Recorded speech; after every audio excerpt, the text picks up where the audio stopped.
Hey everyone, and welcome. Today we are diving into a book that has, and this is no exaggeration, completely transformed millions of lives. The 7 Habits of Highly Successful People. Now, this isn't just another productivity guide about getting more stuff done. It's way deeper than that.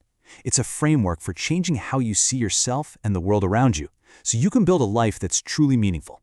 Let's get into it. So let's start with a really big question, one we all think about.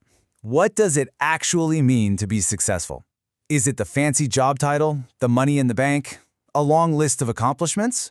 Or is it something else, something deeper that's built not on what we have, but on who we become? You see, the core idea here is that real, lasting success isn't about shortcuts or just getting lucky. It's an inside-out job. It starts with our character, with our integrity, and it's built on the powerful, consistent habits we practice every single day. It's all about becoming the kind of person that success is just naturally drawn to. Now, this journey begins with what the author calls the private victory. And the idea is simple. Before you can effectively lead a team or build great relationships with others, you have to master yourself first. These first 3 habits are the absolute foundation for everything that follows. First up is habit 1, be proactive. And listen, this is so much more than just taking initiative. It's the core belief that you are the architect of your own life. You can't always control the things that happen to you, but you can always control how you respond. And that choice, that's where all your power is.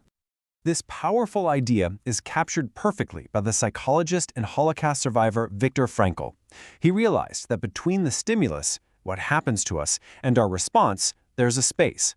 And in that tiny space lies our freedom and our power to choose our response. That single choice is where our growth and happiness live. That, right there, is the heart of being proactive.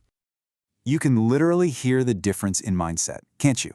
Reactive language gives away power. It says things like, "There's nothing I can do," or "He makes me so mad," as if someone else controls your emotions. But proactive language takes ownership. It focuses on what you can do, turning a dead end into, "Let's look at our alternatives." Okay, so once you realize you're in the driver's seat of your own life, the next obvious question is, well, where are you going? And that brings us to habit 2, begin with the end in mind. This is all about creating a crystal clear destination for your life, one that's based on your deepest, most important values. It's about knowing what truly matters to you. Think about it this way. You would never, ever start building a house without a detailed blueprint, right? You'd just be wasting time and money, and you'd probably end up with a mess. Well, your life is so much more important than a house. Your values are the foundation, and your personal vision is the blueprint that should guide every single decision you make. So, if habit 2 is about creating that mental blueprint, then habit 3, put first things first, is about the physical creation. It's the day-to-day, moment-to-moment work of actually building the house according to your plan. This is where your vision becomes action. It's really about managing yourself, not just managing your time. And a huge part of this, maybe the toughest part, is discipline. To give a big, powerful yes to your most important goals, you have to find the courage to say a polite but firm no to all the other things that pull you away from them. Just remember, every time you say no to something that isn't a priority, you're actually saying yes to what truly matters. All right, once you've achieved that private victory, you're proactive, you have a clear vision, and you manage yourself well, you are now ready for the public victory. This is where we shift from independence to interdependence. It's all about building strong, positive, and effective relationships with other people. This brings us to habit 4, think win-win. Now, this isn't some clever negotiation tactic. It is a total philosophy for how you interact with other human beings. It's the belief that there's plenty of success for everyone, and that one person's win doesn't have to mean another person's loss. It's about always looking for outcomes where everybody benefits. Most of us are taught to think in terms of win-lose. You know, if I win, you have to lose. But there are other options, and they're not great. There's lose-win, where you just let people walk all over you, and there's lose-lose, where everybody sinks together. Win-win is the only paradigm that really works long-term, because it's built on respect and it creates lasting trust. Next up, habit 5, and this might just be the single most important principle of communication, period. Seek first to understand, then to be understood. We all have this deep, deep need to feel heard and understood. But we so often forget that to get there, we have to first give that to other people. We have to listen with the real intent to understand, not just to wait for our turn to talk. Think about it like this. In medicine, prescription before diagnosis is malpractice. A doctor would never give you medicine without figuring out what's wrong first. The book gives a great analogy. Imagine going to an eye doctor and he just gives you his glasses and says, "Here, try these." It's absurd, right? But we do this all the time. We jump in with our solutions before we've even taken the time to truly diagnose the situation. So, when you combine that win-win mindset with truly empathetic listening, you create the perfect conditions for habit 6, synergy. Synergy is basically creative cooperation. It's that magic that happens when the whole is greater than the sum of its parts. It's the idea that by valuing our differences, we can come up with brand new solutions that no single person could have ever thought of on their own.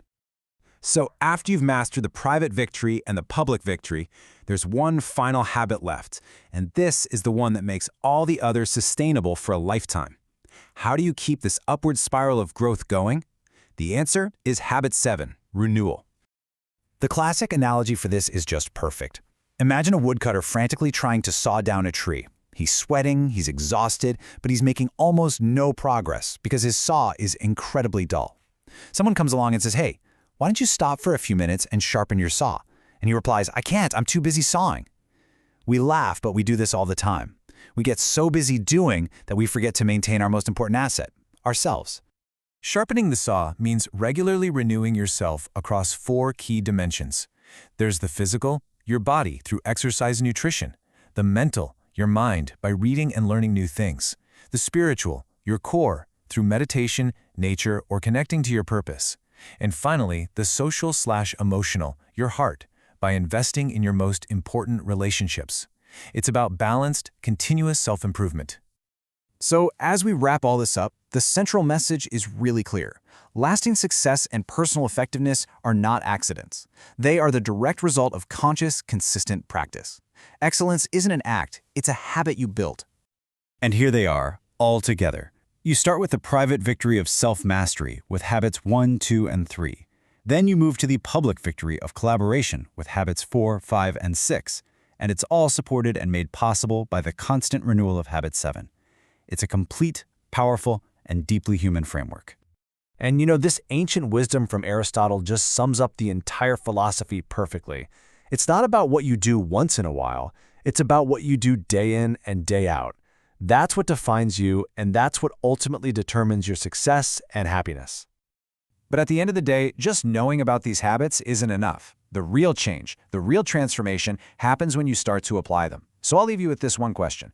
Looking at your own life right now, which one of these 7 habits, if you really practiced it consistently, would make the biggest positive difference for you? And what's one small thing you can do today to get started?